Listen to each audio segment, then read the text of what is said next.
ते नाही, दिल्ली माझं एक मीटिंग होती पार्लमेंटमध्ये डिपार्टमेंटची. त्यासाठी मी चाललेलो आहो आणि त्याच्यासाठी मी चाललो आहे. आणि पण एवढा मोठा गाजावाजा कशासाठी होतं तेच मला काही कळलं नाही. राष्ट्रवादीचं पवार साहेबांचा प्रस्ताव ऑलरेडी त्यांनी पहिलेही दिलेला होता आणि काही कारणात तो उशीर झालेला होता. पण मला असं वाटतं की आता जे काही देशातलं राजकारण चाललेलं आहे, देश विकला चाललेला आहे, देशाची संविधानिक व्यवस्था संपत चाललेली आहे. अशा वेळेस मताचं विभाजन जे केलं होते मोठ्या प्रमाणात, ते थांबवण्यासाठी आणि देश वाचवण्यासाठी आणि देशाचं संविधान वाचवण्यासाठी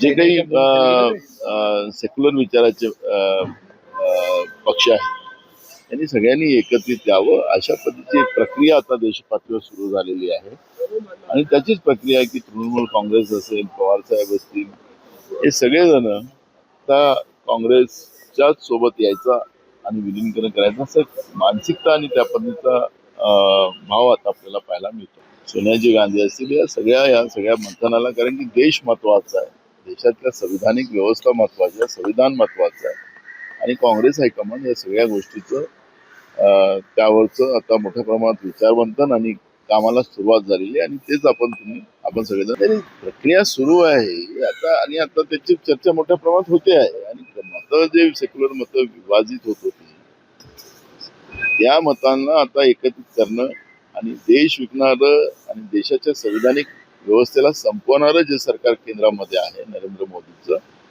भाजपचं, त्या सरकारला आता सत्तेतून बाहेर काढणं हाच आता एकमेव अजेंडा देशासमोर आहे आणि ते काम काँग्रेस पार्टी करते. आपल्याला लक्षात असेल की ते काही तृणमूल काँग्रेसचाच विषय नाही, देशभरातल्या जेवढे काही राज्यातले पक्ष होते त्या पक्षाची गत भारतीय जनता पार्टीने आणि नरेंद्र मोदीच्या सरकारने कशी केलेली आहे हे प्रत्येक राज्यात आपण पाहतोय. महाराष्ट्रात तेच उदाहरण आहे.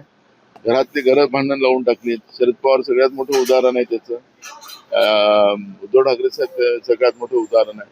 त्याच्यामुळे या सगळ्या प्रक्रियेला आपण पाहिलं तर लोकशाही संपुष्टात आणण्याचं, लोकशाहीची पाळंमुळं खोदण्याचं काम बीजेपी केंद्रामध्ये बसून करते आहे आणि ह्या सगळ्या गोष्टी आपण सगळेजण उघड्या डोळ्याने बघतोय.